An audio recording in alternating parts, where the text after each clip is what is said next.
প্রেম স্বরূপ ব্যথারে হে হরি অপরূপ রূপ মাধুরী অপরূপ রূপ মাধুরী হে হরি। ସେହି ସୂକ୍ଷ୍ମାତ୍ ସୂକ୍ଷ୍ମ ପରମ ବ୍ରହ୍ମ ଜ୍ୟୋତି ସ୍ୱରୂପ ପରମ ପିତା, ଯାହାର କୌଣସି ଆଦି ଅନ୍ତ ନାହିଁ, ସେହି ପ୍ରଭୁଙ୍କୁ ଆମେ ସର୍ବପ୍ରଥମେ ପ୍ରଣାମ କରି ତାଙ୍କର ସେଇ ଯେଉଁ ସ୍ୱରୂପ ଗୁଡ଼ିକ ଆସିଛନ୍ତି, ସମସ୍ତ ସମ୍ପ୍ରଦାୟର ଗୁରୁ ପରମ୍ପରାର ଗୁରୁମାନଙ୍କୁ ପ୍ରଣାମ କରି ତଥା ଏହି ସମ୍ପ୍ରଦାୟର ଶ୍ରୀ ଶ୍ରୀ ଠାକୁର ଅନୁକୂଳ ଚନ୍ଦ୍ରଙ୍କୁ ପ୍ରଣାମ କରି ଆମେ ଏଇ ଯେଉଁ ଶ୍ରୀ ଶ୍ରୀ ଠାକୁର ଅନୁକୂଳ ଚନ୍ଦ୍ରଙ୍କର ଭାବବାଣୀ ଭିତରକୁ ପ୍ରବେଶ କରିବା। ଏହି ଭାବବାଣୀ ଭିତରେ ଆଜିର କଥା ରହିଛନ୍ତି ବେଦାନ୍ତ ଗୀତା। କେତେ ଜଣ ଅଛନ୍ତି କୁହନ୍ତି ଗୀତା ପଢ଼ିବ ନାହିଁ, ଗୀତା ପଢ଼ିଲେ ଲାଭ କ'ଣ ହୁଏ? ବହୁତ ଗୁଡ଼ାଏ ମାନେ ଅଦ୍ଭୁତ ଟାଇପର ସେମାନେ କହି ବୁଲନ୍ତି। ମୁଁ ବି ବହୁତ ସେମାନଙ୍କର ଭିଡ଼ିଓ ବି ଶୁଣିଛି। ଗୀତା ଭାଗବତ ପଢ଼ ନାହିଁ, ଶୁଣ ନାହିଁ, କିନ୍ତୁ ଠାକୁର ଏଇଠି ତାଙ୍କ ଭାବବାଣୀ ଭିତରେ ଏଇଠି ଦେଖିପାରୁଥିବେ ବେଦାନ୍ତ ଗୀତା ଉପରେ ବି କଥା ଉଠେଇଛନ୍ତି, କହିଛନ୍ତି। ତାଙ୍କର ସେଇ ଯେଉଁ ଭାବବାଣୀ ଭିତରୁ ଟିକେ ପଢ଼ିକି ଶୁଣେଇ ଦଉଛି। ଅନାଥ ନେଇ ଆସନା ସେ ବେଦାନ୍ତବାଦୀ, ତାକୁ ତୋ ପରି କରିନେବୁ, ହଁ ନିଶ୍ଚୟ କରିବୁ, ତାକୁ ସତ୍ୟ ଗୁଡ଼ିକ ବୁଝାଇ ଦେବୁ। ଦେଖ ଅବତାର ଫବତାର ଗୁଡ଼ିକ ବୁଝାଇ ଦେବା ଦରକାର ନାହିଁ। ଯେଉଁମାନେ ଟିକେ ଆଗେଇ ଯାଇଛନ୍ତି ସେମାନଙ୍କୁ ଟିକେ ବେଦାନ୍ତ ଜଣାଇ ଦେଲେ ହିଁ ସବୁ ହୁଏ। କ'ଣ ନେଇ এই ବେଦାନ୍ତ ଜାଣିବାକୁ ହୁଏ ଜାଣିଛୁ? ଜ୍ଞାନ ଭକ୍ତି। ଯେଉଁମାନେ ଗୀତା ପଢ଼ି ନାହାନ୍ତି, ଜାଣି ନାହାନ୍ତି, ତାଙ୍କ ଭିତରେ ଜ୍ଞାନ ଆଜ୍ଞା ଆସିବନି। କାହିଁକିନା ଗୀତା ହେଉଛନ୍ତି ଭଗବାନଙ୍କର ମୁଖ ନିସୃତ ବାଣୀ ଗୁଡ଼ିକ, ତତ୍ଵ ଗୁଡ଼ିକ ତାରି ଭିତରେ ହିଁ ଅଛି। ତେଣୁ ଭଗବାନ ନିଜ ମୁଖରେ ସମସ୍ତ ଗୂଢ଼ ତତ୍ଵ ଗୂଢ଼ ରହସ୍ୟ କହିଛନ୍ତି। ଯାହା ହେଉଛି ମାନେ ଠାକୁର କହିଲେ ନାଇଁ କି, କୃଷ୍ଣଚନ୍ଦ୍ର ଅର୍ଜୁନଙ୍କୁ କ'ଣ କହିଲେ? ଏଇ କଥା ମୁଁ ସୂର୍ଯ୍ୟଙ୍କୁ କହିଥିଲି ଅନେକ ବର୍ଷ ପୂର୍ବେ, ସୃଷ୍ଟିର ଆରମ୍ଭରେ। ଆଜି ତୁମକୁ କହୁଛି। ଅର୍ଜୁନ ସେଠି କହୁଛନ୍ତି, ଆଜ୍ଞା ଆପଣ ଏମିତି କେମିତି କହୁଛନ୍ତି? ଆପଣ ମରୁନାହାନ୍ତି, ମୁଁ ଏକା ମରୁଛି। ଆପଣ ସେବେ ଜୀବିତ ଥିଲେ, କୃଷ୍ଣ ଏ ଯେଉଁ ସୂର୍ଯ୍ୟଦେବଙ୍କୁ କହିଥିଲେ। ତାପରେ ତ ତତ୍ଵ କଥା ବି ସବୁ ଚାଲିଛି। ଯେଉଁମାନେ ଗୀତା ପଢ଼ୁଛନ୍ତି, ଜାଣୁଛନ୍ତି, ସେମାନେ ଜାଣିବେ। ତେଣୁ ଠାକୁର ଏଠି କହିଲେ ଜ୍ଞାନ ଆଉ ଭକ୍ତି ଏଇ ଦୁଇଟା ଜିନିଷ ଥିଲେ ଜଣେ ବେଦାନ୍ତ ଜାଣିବାକୁ ହୁଏ, ମାନେ ଜାଣିପାରେ। ଦେଖ ସୁଧା ଭକ୍ତିର ଗୋଟିଏ ଦୋଷ ହୋଇଛି। ଆଜିକାଲି ସବୁ ଅଳସୁଆ ହୋଇ ପଡ଼ିଛନ୍ତି। ଏକ ତ ଘୋରତମ, ସେଥିରେ ସୁଧା ଭକ୍ତି ଜଣାଇ ଦେବାକୁ ଚାହୁଁ, ସେଥିରେ ସବୁ ନଷ୍ଟ ହୋଇଯିବ, ଏକଦମ କାଠ ହୋଇଯିବ। ଦେଖ କେତେ ଗୁଡ଼ିଏ ବାଳକ ନାରାୟଣ ତିଆରି କରିପାରିବୁ। 8-10 ଜଣ ବାଳକ ନାରାୟଣ ପାଇଲେ ହିଁ ହେଲା। ସେମାନେ ବ୍ରହ୍ମଚର୍ଯ୍ୟ ପାଳନ କରିବେ, ଆଉ ଗୀତାର ଜ୍ଞାନ ଯୋଗ କର୍ମଯୋଗ ଗାଇ ଘୁରି ବୁଲିବେ, ତାପରେ ପାଠ ଅଭ୍ୟାସ କରିବେ। ସେମାନେ ଖୁବ୍ ଭଲ ପାଇବାକୁ ଶିଖିବେ, ତାଙ୍କର ପ୍ରାଣ ଖୁବ୍ ସରଳ ହେବ। ସେମାନଙ୍କୁ ଦେଖିଲା କ୍ଷଣି ବ୍ରହ୍ମ ଭାବ ଉପସ୍ଥିତ ହେବ। ବ୍ରାହ୍ମ ମୁହୂର୍ତ୍ତରୁ ଉଠି ସରଳ ପ୍ରାଣରେ ଗାଇ ଗାଇ ବୁଲିବେ। ବେଦାନ୍ତ ପ୍ରଚାର କରିବାକୁ ହେବ। ଯେପରି ବେଦାନ୍ତରେ ସବୁ ଅଛି, କୃଷ୍ଣଙ୍କୁ ମଧ୍ୟ କହିବୁ, ଦେଖ ସେ ଦେଖାଇ ଦେଇପାରିବ। ବେଦାନ୍ତ ଟିକିଏ ପ୍ରାଣେ ପ୍ରାଣେ ପୁରାଇ ଦେଲେ ହିଁ ହେଲା। ସମସ୍ତଙ୍କୁ କ'ଣ ଦେଖାଇବାକୁ ହେବ ଜାଣୁ? ବେଦାନ୍ତ ସର୍ବଧର୍ମ ସମନ୍ୱୟରେ ବେଦାନ୍ତ ଦଣ୍ଡାୟମାନ। ତୁମ୍ଭେ କେତେ ଗୁଡ଼ିଏ ଗୀତା ଠିକ୍ କରି ପକାଇବ। ଗୀତା କଣ୍ଠସ୍ଥ ହେବା ଦରକାର। ଗୀତାରେ ସବୁ ପାଇବ। ଏଗୁଡ଼ିକ କେବଳ ଶିକ୍ଷା ଦେବା ପାଇଁ। ତୁମର ଆଉ ଭାବନା କ'ଣ ଭାଇ? ତୁମେ ପକ୍କା କର୍ମେ ପକ୍କା ନାମୀ ହୋଇଯାଅ। ତୁମ୍ଭେ କେତେ ଲୋକଙ୍କର ଗୁରୁ ଭାଇ, ବେଦାନ୍ତଟା ପଢ଼ି ନିଅ। ଯେପରି କରି ହେଉ ବେଦାନ୍ତଟାକୁ ପୁରାଇ ଦେବାକୁ ହୁଏ, ଯେପରି କରି ହେଉ ଛଳେ ବଳେ କୌଶଳରେ। ବେଦାନ୍ତ ଭାବ ଯେତେ ଦିନ ଲୋକେ ନ ବୁଝିପାରିବେ, ସେତେ ଦିନ କିଛି ହେବ ନାହିଁ। ତାହା ହିଁ ଅଦ୍ୱୈତ ମହାପ୍ରଭୁ ସେ ଡେଇଁ ପଡ଼ିଲେ। ପ୍ରକୃତ ପ୍ରଚାର ଆରମ୍ଭ ଦେବାକୁ ହେବ। ଏଥର ନ ଦେଇ ପୁଣି ଥରେ ଆରମ୍ଭରୁ ଦେବା ହିଁ ଭଲ। ଏଇତିକି ଯାହା କଥା ଭିତରେ ଗୋଟିଏ ଜିନିଷ ମନେ ରଖିଥିବେ, ଏଇ ଯେଉଁ ବୈଷ୍ଣବ ଧର୍ମର ପ୍ରଚାର ପ୍ରସାର ହେଇଥିଲା। ବୈଷ୍ଣବ ମାନେ ଯେ ବିଷ୍ଣୁଙ୍କର ଭକ୍ତ, ବିଷ୍ଣୁଙ୍କର ଉପାସକ, ବିଷ୍ଣୁଙ୍କର ସ୍ୱରୂପ ସବୁ ରହିଛନ୍ତି। ଯେମିତି ଆମର ସ୍ୱସ୍ତୟିନୀ ବ୍ରତ ହେଉଛି ମାନେ ବୈଷ୍ଣବ ଧର୍ମ ସହିତ ମାନେ ଜଣେ ବୈଷ୍ଣବ ଆଉ ସ୍ୱସ୍ତିନୀ ଯେ ଗ୍ରହଣ କରିଛନ୍ତି ସେ ଏକ ନୀତି ନିୟମ ପୁରା ଏକ ସେ ଭଗବାନ ସହିତ ସଂଶ୍ଳିଷ୍ଟ ବା ଆଟାଚ ହେଇ ରହିଛନ୍ତି। କେମିତି ନା ସିଏ ଗୋଟେ ଗୁରୁ ପରମ୍ପରାରେ ରହିଛନ୍ତି, ସେମାନେ ଗୋଟେ ଗୁରୁ ପରମ୍ପରାରେ ମାଛ ମାଂସ ଖାସେନାର ପିଆଜ ରସୁଣ ମାଦକ ଛାଡ। ଆଜ୍ଞା ଗୋଟେ ସ୍ୱସ୍ତିନୀ ଏହାକୁ ପାଳନ କରେ, ଗୋଟେ ବୈଷ୍ଣବୀ ଏହାକୁ ପାଳନ କରେ। ଛାଡ଼ନ୍ତୁ ଯାହା ବି ହଉ ନା କାହିଁକି ସେଇ ଅଦ୍ୱୈତ ମହାପ୍ରଭୁ ଅଦ୍ୱୈତ ଆଚାର୍ଯ୍ୟ ତାଙ୍କ ସକାଶେ ଯୋଉ ମାନେ ବୈଷ୍ଣବ ଧର୍ମର ପ୍ରଚାର ପ୍ରସାର ଆରମ୍ଭ ହୋଇଥିଲା ଆଗରୁ ଥିଲା, କିନ୍ତୁ ଯେଉଁମାନେ ସ୍ୱ ଇଚ୍ଛାରେ ଯାଉଥିଲେ ଗୁରୁକୁଳରେ ଅଧ୍ୟୟନ କରୁଥିଲେ, ବିଶେଷ ଭାବରେ ସେମାନେ ବ୍ରାହ୍ମଣ ସନ୍ତାନ ହେଇଥିଲେ, ସେଇମାନଙ୍କୁ ହିଁ ସବୁ ପ୍ରକାର ଉପଦେଶ ଦିଆଯାଉଥିଲା ଗୁରୁ ପରମ୍ପରାରେ। କିନ୍ତୁ ଅଦ୍ୱୈତ ମହାପ୍ରଭୁ ଯେତେବେଳେ ଆସିଛନ୍ତି ସେ ମାନେ ପ୍ରଚାର ପ୍ରସାର ଆରମ୍ଭ କଲେ। ସମସ୍ତ ଯେକୌଣସି ଜାତି ରହିଥାଉ ନା କାହିଁକି ସେ ଭଗବାନଙ୍କ ଶରଣରେ ଆସିକରି ଭଗବତ ନାମ ସହିତ ନାମ ଧ୍ୟାନ କରିପାରିବ,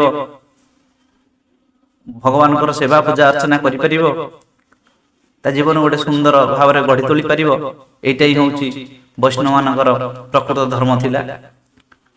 ତାପରେ ମହାପ୍ରଭୁ ଶ୍ରୀ ଚୈତନ୍ୟ ପୁଣି ଆସିଲେ ତାକୁ ଆହୁରି ପ୍ରଚାର ପ୍ରସାର କରେଇଲେ। ଯୁଗକୁ ଯୁଗ ଏହି ମତେ ପରମାନନ୍ଦ ଶ୍ରୀ ଜଗତେ ଆଜି ଶ୍ରୀ ଠାକୁର ଅନୁକୂଳ ଚନ୍ଦ୍ର ଆଉ ଗ୍ରାମରେ ନଗରେ ପ୍ରତି ଘରେ ଘରେ ନାମର ନଳ ଜାଳରେ ତାର ପ୍ରାଣରେ ପ୍ରଦୀପ ଜାଳ ହୋମାନଳ ଅଖଣ୍ଡ ଶିଖା ଦଗ୍ଧ କରୁ କଳୁଷ ବ୍ୟଥା ଭରି ଯାଉ ଶାନ୍ତି ସ୍ୱସ୍ତି ମର୍ତ୍ତ୍ୟ ହେଉ ଅମରାବତୀ। ମର୍ତ୍ତ୍ୟ କେତେବେଳେ ଅମରାବତୀ ହେଇଯିବ? ଆଜି ପ୍ରତି ଘଟ ଘଟ ଭିତରେ ସେହି ପ୍ରଭୁଙ୍କର ନାମ ଆଜି ପହଞ୍ଚିବା ଦରକାର। ଆଜି ଆଉ ବେଳ ନାହିଁ, ଆଜି ଆଉ ପାଖରେ ସମୟ ନାହିଁ। କେତେବେଳେ ଯେ ମୃତ୍ୟୁ କାହାକୁ କବଳିତ କରି ନ ବସିବ ତାର କିଛି ଇୟତ୍ତା ନାହିଁ। ଏ ଜୀବନଟା ଖାଲି ହେଇନାହିଁ କାମ କ୍ରୋଧ ଲୋଭ ମୋହ ମଦ ମାଶ୍ଚର୍ଯ୍ୟରେ ବିତେଇ ଦେବା ପାଇଁ। ଏ ଜୀବନରେ ଆମେ ଆସିଛେ ସଦ୍ଗୁରୁଙ୍କର ଶରଣାପନ୍ନ ହେଇ ସତନାମକୁ ମନନ କରି ସତ୍ସଙ୍ଗର ଆଶ୍ରୟ ଗ୍ରହଣ କରି ଆମର ଜୀବନକୁ ଇଷ୍ଟ ପ୍ରେମରେ ନେଇଯିବା ପାଇଁ, ମାନେ ଜୀବନର ଶେଷ ବା ବେଦାନ୍ତ ଯାହାକି ସେଇ ସୂକ୍ଷ୍ମାତି ସୂକ୍ଷ୍ମ ପରମ ବ୍ରହ୍ମଙ୍କ ସହିତ ମିଳିତ ହେବା ପାଇଁ ଯିଏକି ଜ୍ୟୋତି ସ୍ୱରୂପରେ ଅଛନ୍ତି, ତାଙ୍କରି ଭିତରେ ଆମେ ଭାବୁଛେ ଶରୀରଟା ମୋର, ଶରୀର କିନ୍ତୁ ମୁଁ ନୁହେଁ। ସେଇଭଳିଆ ଆ ଭିତରେ ଯେଉଁ ଆତ୍ମା ଅଛି ସେ ଆତ୍ମାର କଲ୍ୟାଣ ନିମିତ୍ତ ଆମେ ସଜାଗ ହେଇ ଉଠିବା ଦରକାର। ଗୁରୁ ପରମ୍ପରା ଭିତର ଦେଇକରି ଯିବା ଦରକାର। ତାହା ଦ୍ୱାରା ବେଦାନ୍ତର ଏକ ସମନ୍ୱୟ ଭାଷ୍ୟ ତିଆରି କରିବାକୁ ହେବ। ଠାକୁର ସବୁବେଳେ ଗୋଟେ ବଂଶୀ ଧ୍ୱନି ଶୁଣୁଥିଲେ, ସେ ବଂଶୀରେ ଧ୍ୱନିରେ ଶୁଭୁଥିଲା ରାଧା ରାଧା ରାଧା। ଏଇଠି ଗୋଟେ କଥା କହି ରଖୁଛି, ଠାକୁର ଆସିଥିଲେ ରାଧାଙ୍କର ଭାବକୁ ଅଙ୍ଗୀକାର କରି। କଣ ରାଧା ଭାବକୁ ନିଜ ଭିତରେ ନେଇ ଆସିଥିଲେ? ସେ ସଦା ସବୁବେଳେ ସେଇ ମୁରଲୀର ସ୍ୱନରେ ରାଧା ରାଧା ରାଧା ରାଧା ବଂଶୀର ସ୍ୱନକୁ ଶୁଣିବାକୁ ପାଆନ୍ତି, ଆନନ୍ଦିତ ହେଇଯାନ୍ତି। ସେ ସବୁବେଳେ କହନ୍ତି ଆରେ ସେ ବଂଶୀର ଧ୍ୱନଟା କଣ ଦୂରେଇ ଯାଉଛି। ଏଇଭଳି ଭାବରେ ଯଦି ମୁଁ କହିବି, ଆମର ଯୋଉ କିଛି ଜଣ ବି ଅଛନ୍ତି କହୁଛନ୍ତି ତମେ ଦ୍ରଷ୍ଟା ଭାବରେ କହୁଛ। ନା, ଇଏ ହଉଛି ଗୋଟେ ଭାବର କଥା, ଇଏ ହଉଛନ୍ତି ଭାବବାଣୀ। କାହିଁକି ନା ଠାକୁରଙ୍କର ଏଇ କଥା ଭିତରେ ଆପଣ ଶୁଣନ୍ତୁ, ପୁଣି ସେଇ ବଂଶୀ ଦିଗ ଦିଗନ୍ତରେ ପ୍ରତିଧ୍ୱନିତ ହେଉଛି ସର୍ବଧର୍ମାନ ପରିତ୍ୟଜ୍ୟ ମାମେକଂ ଶରଣଂ ବ୍ରଜ ଅହଂ ତଂ ସର୍ବ ପାପେଭ୍ୟୋ ମୋକ୍ଷୟିଷ୍ୟାମି ମା ଶୁଚ। ତେଣୁ ଏଇ କଥା, ଏଇ ଯୋଉ ଗୀତାର କଥା ଠାକୁର ଅନୁକୂଳ ଚନ୍ଦ୍ର ନିଜେ ତାଙ୍କର ମୁଖରେ କହିଛନ୍ତି। ଦେଖନ୍ତୁ ଭଲକରି ବହିରେ। ତେଣୁ ଏ ଯୋଉ ମନରୁ ଫାନ୍ଦିକିରି କହିବା, ଏସବୁ ଭିତର ଦେଇକିରି ଆମେ ଯାଉନି। କିଏ ଗ୍ରହଣ କଲେ ଭଲ କଥା, କିଏ ଏତେ ଜଣ ବି ଅଛନ୍ତି ଗ୍ରହଣ କରନ୍ତି ନାହିଁ, ତା ବି ଭଲ କଥା। ଯାହାର ନାନା ମୁନିଙ୍କର ନାନା ମତ, ଯିଏ ଯେଉଁଭଳି ଭାବରେ ଗ୍ରହଣ କଲା ଠିକ କଥା। ଯାହାର ଇଚ୍ଛା ହଉଛି ସେମାନେ ଶୁଣିକିରି ଗ୍ରହଣ କରନ୍ତୁ, ଯାହାର ଇଚ୍ଛା ନ ହଉଛି ସେମାନେ ବି ଇଗ୍ନୋର କରିପାରନ୍ତି। କିନ୍ତୁ ସତ୍ୟଟା ସବୁବେଳେ ସତ୍ୟ ହେଇକି ରହିବ। ସତ୍ୟ କେବେ ହେଲେ ମିଥ୍ୟା ହୁଏନି, ମିଥ୍ୟା କେବେ ହେଲେ ସତ୍ୟ ହେଇଯାଏ ନାହିଁ। ତେଣୁ ଠାକୁର ଅନୁକୂଳ ଚନ୍ଦ୍ର କାହା ପାଇଁ ଭଗବାନ, ଠାକୁର ଅନୁକୂଳ ଚନ୍ଦ୍ର କାହା ପାଇଁ ଗୋଟେ ସାଧାରଣ ମନୁଷ୍ୟ। କେହି କେହି ଠାକୁର ଅନୁକୂଳ ଚନ୍ଦ୍ରଙ୍କୁ ତ ବୈଶାଖିଆ ଠାକୁର ଭାବରେ ଗାଳି କରିଛନ୍ତି, ଯାହାକି ଇଷ୍ଟଭୂତି ଉପରେ ଯୋଉ ପ୍ରଚଳନ ହେଇଥିଲା। ସେଇ ଇଷ୍ଟଭୂତି ପ୍ରସଙ୍ଗ ଉପରେ ଦେଖନ୍ତୁ, ବର୍ତ୍ତମାନ ସମାଜ ମାନେ କହିବାକୁ ଗଲେ ଠାକୁର ନୀଳଚନ୍ଦ୍ରଙ୍କର ଭାବଧାରା ଭିତରେ ସେଭଳି ଭାବରେ ମଜିକି ରହିବା ଲୋକ ବିଶେଷ ଭାବରେ ବହୁତ କମ। ତେଣୁ ବିଭିନ୍ନ ପ୍ରକାର ବିଶୃଙ୍ଖଳତା ଦେଖାଯାଉଛି, ଏଇଟା ବି ଆମେ ଗ୍ରହଣ କରୁଛୁ। ଯାହା ବି ହେଉନା କାହିଁକି ଆମେ ଠାକୁରଙ୍କର ଭାବଧାରା ଭିତରେ ଯିବା, ସେଇ ଯେଉଁ କଥା, ସେଇ ଯେଉଁ ଗୂଢ଼ ତତ୍ଵ, ସେଇ କଥା ଗୁଡ଼ିକ ଆମେ ବୁଝିବା। ଅନ୍ତରେ ଅନ୍ତରେ ବିଶ୍ୱାସ କର, ସମସ୍ତଙ୍କୁ ଭଲ ପାଅ, ଦେଖ କେଉଁ ଏକ ଅଜଣା ରାସ୍ତା ଦେଇ ଆନନ୍ଦ ଧାମକୁ ଚାଲି ଯାଉଛ। ଆନନ୍ଦ କେବଳ ଆନନ୍ଦ। ଆଜ୍ଞା ହଁ, ଭଗବାନଙ୍କର ଗୋଟିଏ ସ୍ୱରୂପ, ଯାହାକି ଅଷ୍ଟାଦଶ ସ୍ୱରୂପର ଉପରେ ଯୋଉଟା କହୁଛନ୍ତି ଦୟାଲ ଧାମ, ସେଇ ଅଷ୍ଟାଦଶ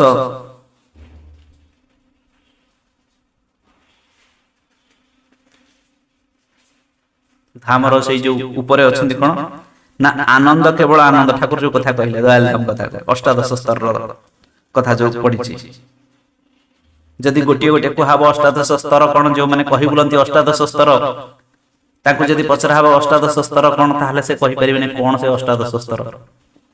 କିନ୍ତୁ ଠାକୁରଙ୍କର ଏଠି ଗୋଟେ ଜିନିଷ ହଉଛି, ଗୋଟେ ହଉଛି ଆନନ୍ଦ ଧାମ ଆଡକୁ ଚାଲି ଯାଉଛି। ଆନନ୍ଦ କେବଳ ଆନନ୍ଦ। ଆଉ ଆନନ୍ଦ ହଉ ଧାମଟା କୋଉଟା ଜାଣିଛନ୍ତି ନା ଆଜ୍ଞା? ସତଚିତ ଆନନ୍ଦ ରାଧେ ରାଧେ ଗୋବିନ୍ଦ। ଭଗବାନ ତାଙ୍କର ଯେତେବେଳେ ଆତ୍ମସ୍ୱରୂପ ଭିତରେ ରହନ୍ତି, ସତରେ ରୁହନ୍ତି, ଚିତ୍ ଗୋଟେ ସତ୍ ଜଗତ, ଚିତ୍ ଜଗତ, ଆନନ୍ଦ ଧାମ।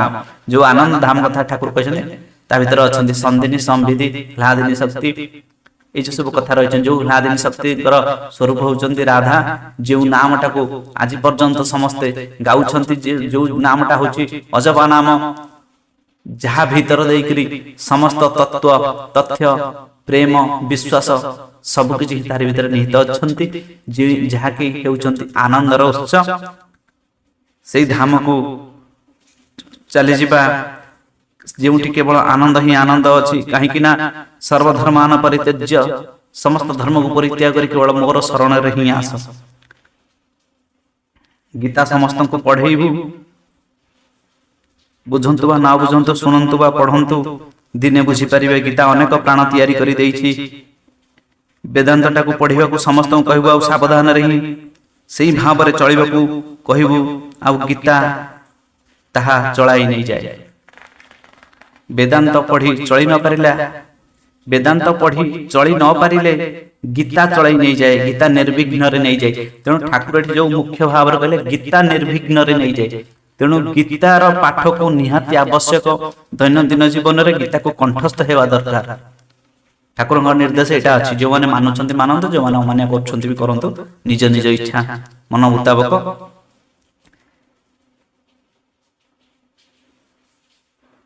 ଠାକୁର ଏଇଠି ଗୋଟେ ଆଉ ଗୋଟେ କଥା କହିଲେ, ତୁ ମୁକ୍ତ ପୁରୁଷ, ତୁ ସବୁ ଜାଣୁ, ଟିକିଏ ନେବାକୁ ହେବ। ଆରେ ବେଦାନ୍ତର ଉନ୍ନତି ପାଇଁ ଖୁବ୍ ଚେଷ୍ଟା କରିବୁ, ତାହାର ସବୁ ହୋଇଯାଇଛି। ତୁ ଯାହାକୁ ଛୁଇଁବୁ ସେ ମୁକ୍ତ ହୋଇଯିବ, ମୁଁ ମଧ୍ୟ ତତେ ଛୁଇଁବି। ଠାକୁର ଏଇଠି କହିଲେ ବେଦାନ୍ତ ମାନେ କଣ? ଗୀତା ତ କଥା ଜାଣିଲେ, ଯାହାକି ଭଗବାନଙ୍କର ମୁଖ ନିଃସୃତ ସମସ୍ତ ବିଶ୍ୱର ବା ଏ ଯୋଉ ସମସ୍ତ ସୃଷ୍ଟି ତତ୍ଵର ମାନେ ଗୂଢ ତତ୍ଵ, ସୃଷ୍ଟି ତତ୍ଵର ଗୂଢ ତତ୍ଵ ହଉଛନ୍ତି ଗୀତା। ଆଉ ବେଦାନ୍ତ କଣ? ଆତ୍ମିକ ସ୍ରୋତର ପ୍ରସାରିତ ହେବା, ଅନ୍ତିମ ପରିଣାମର ପୂର୍ବ ଅବସ୍ଥା ହିଁ ବ୍ରହ୍ମ। ଏକ ବିଯୁକ୍ତ, ଏକ ସାମାନ୍ୟ ଶୂନ୍ୟ, ଏକ ସମାନ ଶୂନ୍ୟ, एकमात्र शाश्वतात्मा, सूक्ष्माति सूक्ष्म अंश मध्य न्यायसंगत भाव वर्णित ताही वेदांतर पुरातन विवरण। राधे राधे। तेणु ठाकुर एठी जो तत्व तथ्य कथा कहिसंती, आमे समस्त ताको मानि नेबा उचित। जो माने होउचंती दीक्षा नैछंती, आ जे न मानिबा किछि नाही। बहुत लोक भी दीक्षा नै करी जजन जजन इष्टभूति स्वस्तैनि सदाचार एसबु करि पारंती नाही। जे बा जति करुणा काहेकि इष्टभूति प्रसंग ऊपर जति जानिबा को चाहछन, ताले गोटे पुराना वीडियो अछि हमर होम पेज भीतर सेठी जे देखि नियंतु। आमे जीवन रे इष्टभूति होउचंती गोटे विश्वास आ भल पाइबार प्रतीक। कोन विश्वास कोन भल पाइबा आपण माने सेई वीडियो रे जाई देखि नेबे। भाव पवित्र भाववाणी अध्याय 12। आमे करिबा, ठाकुर कहले करिबा ही पाइबार जन्म। आमे करिबा, करिबा भीतर देई करी आमे ପାଇପାରିବା। ଆଉ ଯେଉଁମାନେ କରିଛନ୍ତି, ଯେଉଁମାନେ ପାଇଛନ୍ତି, ସେଇମାନେ ହିଁ ଜାଣିଥିବେ ତାର ଗୂଢ଼ ତତ୍ତ୍ୱ। ନାମ ଭିତରେ, ନାମ ଉପରେ ବିଶ୍ୱାସ, ଭରସା, ଆସ୍ଥା ଏ ଯେଉଁ ସବୁ ଅଛି, ଯେଉଁମାନଙ୍କର ଅଛି ସେମାନେ ଜାଣିଥିବେ। ମନେ ପଡ଼େ ସେଇ ଦିନର ଗୋଟିଏ କଥା ସତ୍ସଙ୍ଗରେ ଶୁଣିଥିଲି। ଠାକୁରଙ୍କର ପ୍ରାଙ୍ଗଣରେ ବୋଧେ ସେ ଉର୍ଜନା ବହିରେ କିମ୍ବା ଆଲୋଚନା ପ୍ରସଙ୍ଗ, ଉର୍ଜନା ବହି ଭିତରେ ଆଲୋଚନା ପ୍ରସଙ୍ଗ କିମ୍ବା ସତ୍ସଙ୍ଗରେ, ମୋର ମନେ ପଡୁନି ଠିକ ସେ, ହୁଏତ ଆଲୋଚନା ପ୍ରସଙ୍ଗ। ମୁଁ ମୋ ଭାବନା ଭିତରେ କହୁଛି, କ୍ଷମା କରିବେ, କେହି ଦେହ ଭିତରୁ ନେବେନି। ଠାକୁର ସେଠି ସେଦିନ ବସିଛନ୍ତି। ଜଣେ ଗୁରୁ ଭାଇଙ୍କୁ ଡାକିଲେ, ଆସ ଏଠାକୁ ଆସ। ସେ ବଙ୍ଗଳାରେ କହିଛନ୍ତି, ଓଡ଼ିଆରେ ମୁଁ କହିଦେଉଛି। ଆଜି ତମେ ଆଶ୍ରମରେ ଏତିକି କାମ ସାରିବ, ଘରକୁ ଫେରିବ। ରହିଗଲେ ପଚାରୁଛନ୍ତି, ସମସ୍ତେ ଗଲା ପରେ ସତ୍ସଙ୍ଗରେ ପଚାରୁଛନ୍ତି, ଠାକୁର ମୁଁ ଆଶ୍ରମରେ ଆଜି କଣ କରିବି? ତାପରେ ଠାକୁର କହିଦିଅନ୍ତି, ଏତିକି କାମ କରିବ, ସେତିକି କାମ କରିବ, ତାପରେ ଘରକୁ ଯିବ। କରିଛନ୍ତି। ତାଙ୍କର ଧର୍ମପତ୍ନୀ ଏପଟରେ ପୁରା ବିଚଳିତ ହେଲେ, ଆଜି କଣ ସେ ଆସିଲେନି ଠାକୁର ବାଡିରୁ? ତାର এই ଯେଉଁ ମନ ଭିତରେ ଭାବନା ରହିଛି, ସେ ଭାବନାଟା ଆହୁରି ବଢି ଚାଲିଛି। ଆଉ କିଛି କଣ ଅସୁବିଧା ହେଲା? କାହିଁକି ନା ସ୍ତ୍ରୀ ଲୋକମାନଙ୍କ ମନ ଭିତରେ ଟିକେ ପାପ ଛୁଏଁ ସବୁ କଥାକୁ ନେଇକିରି। ସେ ତ ଏବେ ସିନା ଫୋନ ହେଇନି, ତାହେଲେ ତ ଫୋନ ଫାନ ନଥିଲା। ଖବର ପଠେଇଲେ ନା, ଠାକୁର କହିଛନ୍ତି ଟିକେ ରହିକିରି ଆସିବେ, ପରେ ଆସିବେ। ତାପରେ ଟିକେ ଆଶ୍ୱସ୍ତ ଲାଭ କରିଛନ୍ତି। ତାପରେ ରାତି 9ଟା ପାଖାପାଖି ଘରକୁ ପଠେଇଦେଲେ, କହିଲେ ଯାଅ ଏଥର ଯାଅ। ପରିଶ୍ରମ ବହୁତ କରିଛନ୍ତି। ରାତିରେ ସେଉଠୁ ସେ କହିଲେ, ତାଙ୍କ ଧର୍ମପତ୍ନୀ କହୁଛନ୍ତି ସେ ଗୁରୁ ଭାଇ ଜଣକ, ଆଚ୍ଛା ଟିକେ ମୋ ଦେହରେ ଟିକେ ମୋଡ଼ା ଘସା ଟିକେ କରିଦେଲ ନା। କାହିଁ ନା, ଆଜି ଟିକେ ପରିଶ୍ରମ ଟିକେ ହେଇଗଲା, ଆଉ ସେଥିପାଇଁ ଟିକେ ମତେ ଦେହଟା କାହିଁ ଅସ୍ତବ୍ୟସ୍ତ ଲାଗୁଛି। ଏଇ ଭିତରେ ଦେଇକିରି ସେ କହିଲେ, ନାଇଁ ତମେ ମୋଡ଼ି ପାରୁନ, ଟିକେ ଗୋଟେ କାମ କର, କାଠ ଫାଟ ଦିହରେ କଣ ଅଛି, ଟିକେ ବାଡିଆ ବାଡି କରିଦଉନ, ଦେହଟା ଏତେ ଜୋର ଛେଚି କୁଟି ହଉଛି। ନା କାଠରେ ଗୋଟେ ତମକୁ କଣ ବାଡେଇବି? ନା ବେଲେଣା କାଠିଟା ଅଛି, ସେଇଥିରେ ନହେଲେ ଆସି ଟିକେ ପାହାର ଦେଲା ଭଳିଆ କର, ମତେ ଟିକେ ଆରାମ ଲାଗୁ। ତାପରେ ତାଙ୍କର ସ୍ତ୍ରୀ ଆସିକିରି ସେଇଭଳି ଭାବରେ କରିଛନ୍ତି। ତାପର ସକାଳୁ ଯେତେବେଳେ ଯାଇଛନ୍ତି, ସେ ଠାକୁର ବାଡି ଯାଇଛନ୍ତି, ତାଙ୍କୁ ଠାକୁର ପଚାରୁଛନ୍ତି, ଆଉ ଦେହ କେମିତି ଲାଗୁଛି? ସେଠି ଅନେଇ ଦେଲେ। ତାପରେ କହୁଛନ୍ତି, ଆଉ ବେଲଣା କାଠିରେ ଭଲ ମୋଡ଼ା ଘଷା ହେଲା ତ? ଅବାକ ହେଇଯାଇଛନ୍ତି, ଆଶ୍ଚର୍ଯ୍ୟ ଭାବରେ ଠାକୁର ଅନେଇଛନ୍ତି, ଇଏ କଣ? ପଚାରନ୍ତି, ଠାକୁର ଆପଣ କେମିତି ଜାଣିଲେ? ନା ମତେ କଣଟା ଅଛପା ଯେ ମୁଁ ଜାଣିବି। ଆରେ ତୁମର କାଲି ତୁମ ପତ୍ନୀଙ୍କ ହାତରେ କାଠ ଫାଳିଆରେ ଜୀବନ ଚାଲି ଯାଇଥାନ୍ତା। ମୁଁ ତୁମ ଜୀବନ ରକ୍ଷା କରିଦେଲି, କିନ୍ତୁ କାଠ ଫାଳିଆରେ ତମେ ମାଡ଼ ଖାଇବା କଥା ଖାଇବ। ବଡ କାଠ ଫାଳିଆରେ ଖାଇଥାନ୍ତ, ଛୋଟ କାଠ ଫାଳିଆରେ ସେଇ ବେଲଣା କାଠିରେ ହିଁ ଖାଇଛ। ତେଣୁ ଇଏ ହଉଛନ୍ତି ଠାକୁରଙ୍କ ଲୀଳା। ପରିବର୍ତ୍ତନ କରାଇ ଦିଅନ୍ତି ସେଇଟାକୁ, ଜୀବନ ଗୋଟେ ସୁନ୍ଦର ମଧୁମେହ କରି ଗଢି ତୋଳି ଦିଅନ୍ତି, ପରିବର୍ତ୍ତନ କରାଇ ଦିଅନ୍ତି ଜୀବନର ପନ୍ଥାଟାକୁ, ଏଇଟାକୁ। କିନ୍ତୁ ମାଡ଼ ଖାଉଥିଲ କାଠରେ, ମାଡ଼ ଖାଇବ କାଠରେ, କିନ୍ତୁ ଜୀବନ ଯିବ ନାହିଁ। ଏଭଳି ଭାବରେ ଠାକୁରଙ୍କର କଥା। ତେଣୁ ଆସନ୍ତୁ ଆମେ ସମସ୍ତେ ଠାକୁରଙ୍କ ଭାବଧାରା ଭିତରେ ଦେଇକରି ଯିବା। ସମସ୍ତେ ପରିବାର ଭିତରେ ସେଇ ଠାକୁରଙ୍କର ନାମ ଶ୍ରଦ୍ଧା ପ୍ରୀତିପୂର୍ବକ ନମା। ବିଶେଷ ଭାବରେ ଆଜିର କଥାକୁ ଆଉ କିଛି କହୁନି, ଗୋଟେ ଭାବର କଥା, ଭାବର ବିଷୟ। ଆଜି ପାଇଁ କଥାକୁ ଏଇଠି ରଖୁଛି। ଯଦି ଭଲ ଲାଗିଥିବ ତାହେଲେ ନିଶ୍ଚିନ୍ତ ଭାବରେ ଏଇ କଥାଟିକୁ ଆପଣ ଅନ୍ୟମାନଙ୍କ ସେୟାର କରିଦେବେ। ଆଉ ଯଦି ମନ ଭିତରେ କିଛି ପ୍ରଶ୍ନ ଅଛି, ତାହେଲେ ମୋତେ କିଛି ବି ପ୍ରଶ୍ନ କମେଣ୍ଟ ଜରିଆରେ ବି ପଚାରି ପାରିବେ। ଆଉ ଆଗାମୀ ଭିଡ଼ିଓକୁ ଅପେକ୍ଷା କରିବେ, ଆପଣଙ୍କର ପ୍ରଶ୍ନର ଉତ୍ତର ସେଇ ଭିଡ଼ିଓରେ ଆସିଲେ ଆପଣମାନେ ପାଇଯିବେ। ରହୁଛି ଆଜ୍ଞା, ଜୟ ଜଗନ୍ନାଥ, ଜୟ ଶ୍ରୀ ରାଧେ, ନିତାଇ ଗୌର, ହରିବୋଲ ହରିବୋଲ ହରିବୋଲ, ରାଧେ ଶ୍ୟାମ।